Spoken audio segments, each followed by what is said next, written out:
This is a lecture from Open Tuition.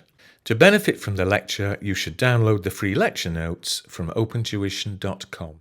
So we've gone through and spoken about what appears within your financial statements for those different types of reporting entity when they are preparing their financial statements. Now we're going to go through and look at the definitions, the elements of those financial statements. So remember, within that last session there, what we had is the financial statements consisted of the assets, the liabilities, the income, and the expenses. So the question that we then ask is, well, what's an asset? What's a liability? What's income and what's an expense? Well, this is where the framework then comes in, because by providing these baseline definitions, we can then go through into the actual accounting standards and apply these baseline definitions in more detail with regards to, are we going to record an asset? Are we going to record the liability? And how does that fit into that particular accounting standard? So what you need to go through and do is you need to learn the definitions. They have changed ever so slightly since maybe when you've done financial accounting. So do just be very, very careful that you've got the up-to-date definitions. There aren't anything major that's changed. I think we spoke about the changes in the very first video. The changes have come in with regard to the assets and is it the liabilities. And if we're looking at the specific changes, we're looking there about the change, and it's now a present economic resource, and also there is a transfer of an economic resource within your liabilities. Okay, so what have we got? So with regards to your assets, it's a present economic resource that we control as a result of a past event. Okay, so what do we mean by a present economic resource? Okay, previously, it just said it was a resource controlled as a result of a past event for your assets. But now what you've got there is they've added in present economic resource. So if you're thinking about a resource, an economic resource, you think about financial resources. Okay, so you've got financial income coming in from that asset. So if you've got an investment, that's an economic resource. You're going to get financial income coming in through the receipt of dividends or interest. If you own PPE, you're going to get some economic resources coming in there by the fact that you're going to use that asset and it's going to then generate profit into the future. But the reason why they've added in that word economic is because it's not just about financial resources these days. There could effectively be some social, some environmental benefit as well that comes from that particular asset. So we need to encompass that as the world develops and the world changes. So now it's a present economic resource as opposed to what we had previously. It says controlled, so that's meaning there that you can direct how that asset is utilized, or you can prevent others from using that asset. And the past events is literally something has happened, i.e. there's been an exchange of a contract, there's been, if you like, a verbal agreement that has then therefore meant that you can now go through and meet that definition of the assets. So your assets, we know property, plant, and equipment, investments, inventories, receivables, cash. You can apply them all there to that particular scenario. And that's what I think you're more likely to see within a multiple choice question within the financial reporting syllabus. It's more about the application of that definition as opposed to the rote learning of that definition.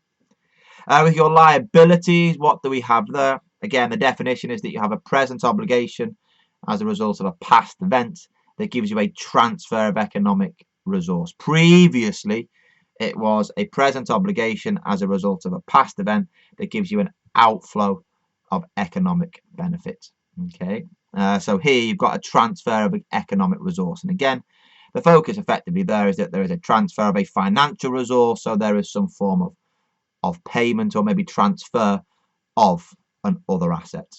Okay, again, the present obligation, something must exist now, and again, it's arisen as a result of a past event. So your typical credit sale, or I should say a credit purchase, gives rise to a payable, and that payable is a liability, isn't it? There is a present obligation because you owe the money. The past event is when you entered into the purchase initially, and then the transfer of the economic resource is the fact that you will be paying cash at some point in the future. Okay. Equity, very simple. It's just a residual interest. It's just a balancing figure, isn't it? The difference between the assets less the liability. What I always find quite interesting in there is that when you think about the equity section, we think about ownership, because that's what the shareholders own, isn't it? They own the share capital, they own the retained earnings, they own those other components of equity, such as share premium, revaluation reserves.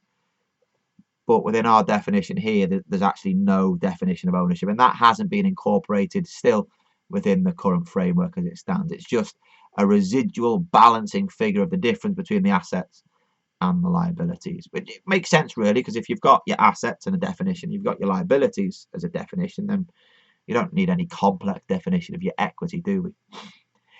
Income. So what have we got there? Income, by definition, is an increase in an asset. So therefore, if you have a credit sale, you've gone through there, haven't we, and recognized the increase in the asset. The other side of the entry is income, isn't it? It's credit to revenue. Debit receivables, credit sales. If you've then got there, is it your reduction in your liability? That reduction in liability also leads to your income. So if you have deferred income is a credit balance because you receive the cash today. You are not going to go through and perform the service until some point in the future. So you can't recognize that income until the service is provided. So you recognize deferred income.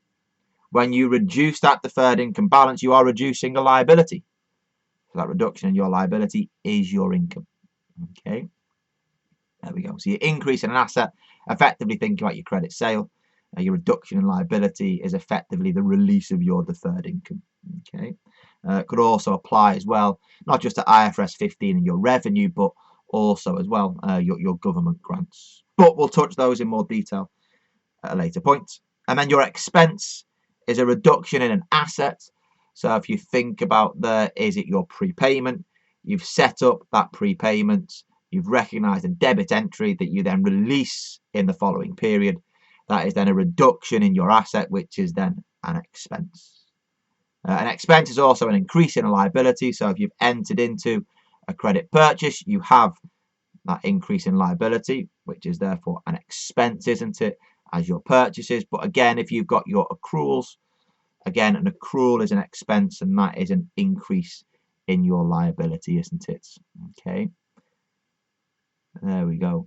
So the key bit is to keep those baseline definitions to hand so that as you go through the various accounting standards, you can relate back to them and start to begin to apply them within that specific standard.